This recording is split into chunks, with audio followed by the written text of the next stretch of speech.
this is the beginning of the third movement of my first piano trio called Decision. And it's quite fun because it features a groove in 15/8.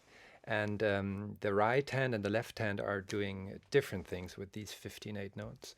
So the right hand is going like... So 3 times 5, and the left hand is doing something completely different, going like... And together it goes like...